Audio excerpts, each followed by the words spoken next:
नमस्कार। कक्षा 11वीं, विषय हिंदी, चैप्टर नंबर 5, गलता लोहा, शेखर जोशी की कहानी।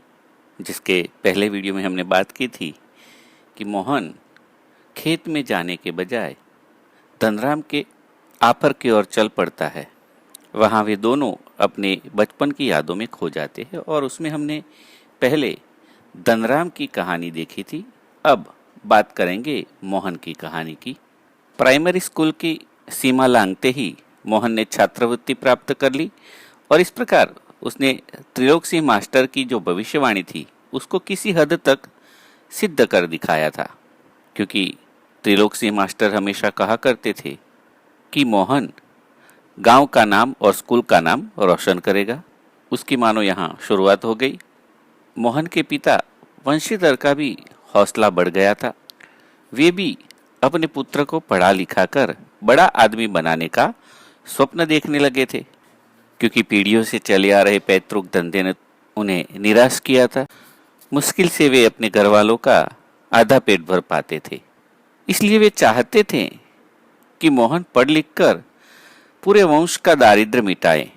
किंतु चाहने से क्या होता है, क्योंकि मोहन की आगे की पढ़ाई कोई सरल नहीं थी। क्योंकि आगे की पढ़ाई के लिए उसे गांव से 4 मील दूर जो स्कूल है उसमें दाखिला करवाना पड़ेगा। उसमें भी 2 मील की चढ़ाई है और बरसात के मौसम में रास्ते में पड़ने वाली नदी की भी समस्या थी। फिर भी वंशीधर हिम्मत नहीं हारते और अपने लड़के का दाखिला दूर के स्कूल में भी करवा लेते हैं, जहां आने जाने की बहुत मुश्किलें हैं। मोहन भी बेचारा स्कूल का लंबा रास्ता तय करके थका मांदा लौटता तो उसके पिता पुराणों की कथाओं से विद्या व्यसनी बालकों का उदाहरण देकर उसका उत्साह बढ़ाते थे। विद्या व्यसनी यानी कि विद्या जिसके लिए व्यसन जैसा है, यानी कि विद्या के बिना जो जी ही नहीं सकते, ऐसे बालक, ऐसे विद्या को चाहने वाले लोग। तो पिता ऐसे लोगों की कहानियां सुनाकर उसका उत्साह बढ़ाते थे। बारिश के दिनों में जो तकलीफ होने वाली थी नदी को पार करने की, उसे देखकर वंशीधर ने नदी के उस पार के गांव में एक यजमान के घर मोहन का डेरा तय कर दिया, यानी कि उसका वहां रहना खाना पीना तय कर दिया। मोहन भी वहां घर के अन्य बच्चों की तरह ही खा पी कर स्कूल जाता था और छुट्टियों में नदी का पानी उतरने पर गांव लौट आता था। संयोग की बात है कि एक बार ऐसा हुआ, मोहन कुछ घसियारों के साथ नदी पार कर आ रहा था तो पहाड़ की दूसरी ओर भारी वर्षा होने के कारण नदी का पानी अचानक बढ़ गया। शुरू में तो नदी की धारा में झाड़ जंखाड़ और पात पत्ते आने शुरू हुए। अनुभवी जो घसियारे थे उन्होंने तेजी से पानी को काटकर आगे बढ़ने की कोशिश की, लेकिन किनारे पहुंचते न पहुंचते मट पहले पानी का रेला उन तक आ ही गया। ये घसियारे मतलब घास काटने वाले लोग। तो घसियारों के साथ मोहन भी था, मतलब कि वे लोग जैसे तैसे करके किनारे पर पहुंचे। इस घटना के बाद वंशीधर की हिम्मत टूट गई। वे घबरा गए और बच्चे के भविष्य को लेकर चिंतित रहने लगे। एक बार ऐसा हुआ कि बिरादरी का एक संपन्न परिवार का लड़का रमेश, जो कि लखनऊ में रहता था, वह छुट्टियों में गांव आया हुआ था। बातों बातों में वंशीधर ने उससे मोहन की पढ़ाई की भी बात कर ली और उसे साथ ले जाने के लिए तैयार कर लिया। रमेश ने कहा कि घर में जहाँ 4 प्राणी रहते खाते पीते हैं, एक और बढ़ जाने से कोई तकलीफ नहीं हो जाएगी। शहर में वह अच्छी तरह से पढ़ पाएगा। और इस प्रकार मोहन लखनऊ चला गया पढ़ने के लिए। वंशीधर को तो मानो रमेश के रूप में साक्षात भगवान मिल गए हो। उनकी आंखें छल छल आई और वे मानो कहना चाह रहे हो कि बिरादरी का मानो यही सहारा होता है, किंतु वे बोल नहीं पाए। छुट्टियां खत्म होने पर मोहन रमेश के साथ लखनऊ पहुंचता है। गांव का लड़का डरा डरा सहमा सहमा लखनऊ में पहुंच जाता है। यहाँ मोहन की जिंदगी का एक नया अध्याय शुरू हो जाता है, जिसे वे अपनी चाची और भाभी कहता है। उनका हाथ बटाने के अलावा साथ ही साथ मोहल्ले की भी सभी चाचियों और भाभियों के कामकाज में हाथ बटाने का वो साधन बन जाता है। यानी कि गया है वह पढ़ने के लिए, किंतु नौकर बनकर रह जाता है।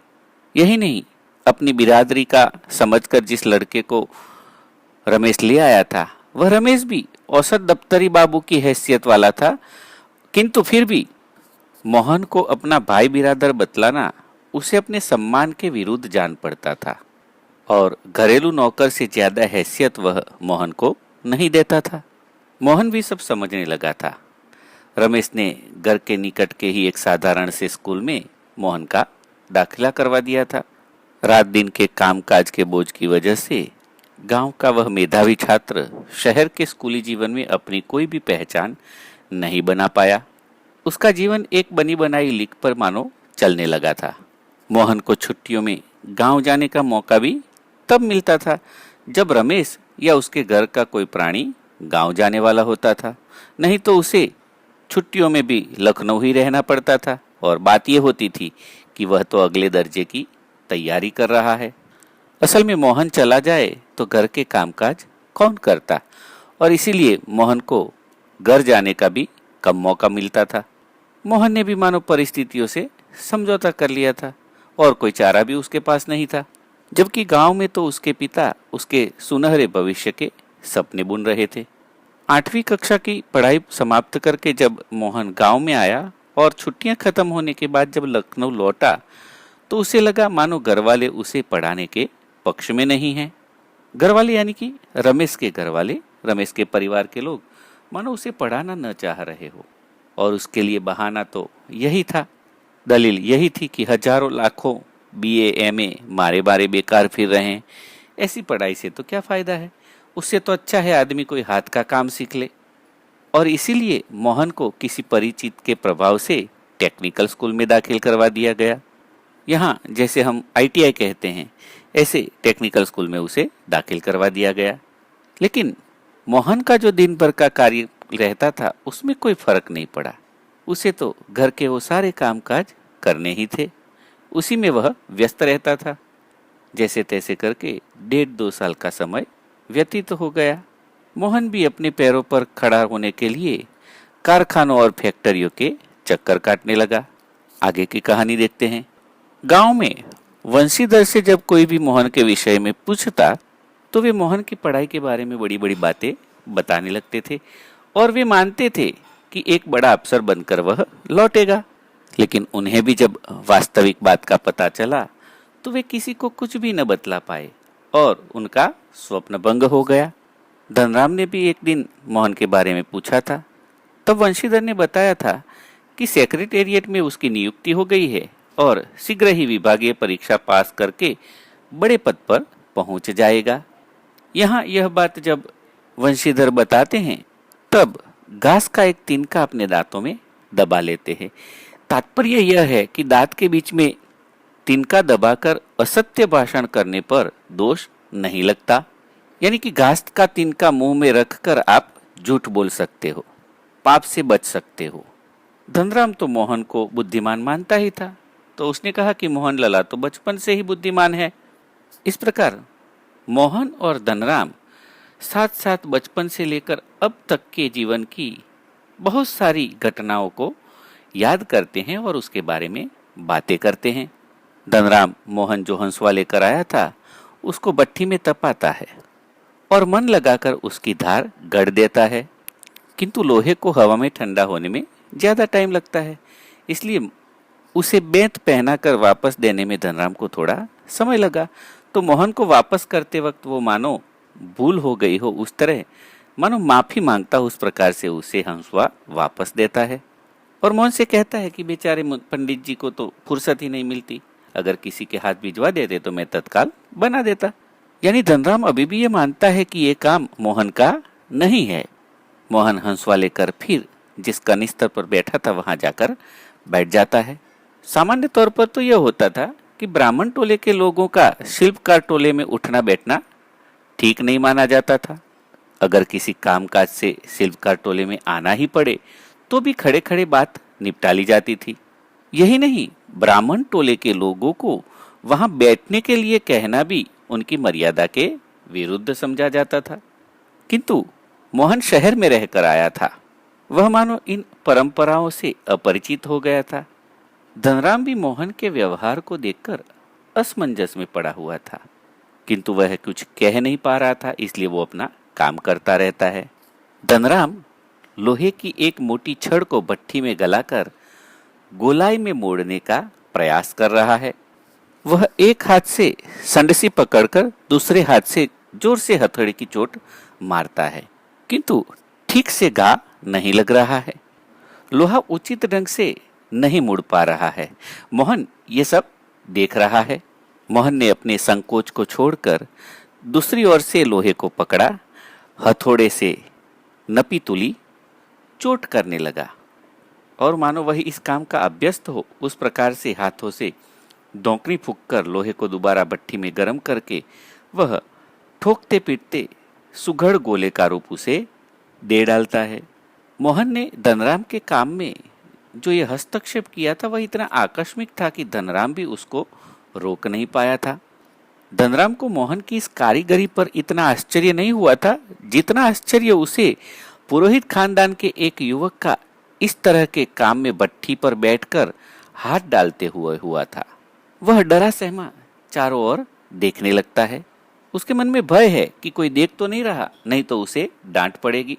मोहन भी उस लोहे को जो आकार देना है वह दे देता है और फिर धनराम की ओर अपनी कारीगरी की स्वीकृति पाने की मुद्रा में देखता है, यानी कि मानो वह पूछना चाहता हो धनराम से कि मैंने सही काम किया है कि नहीं।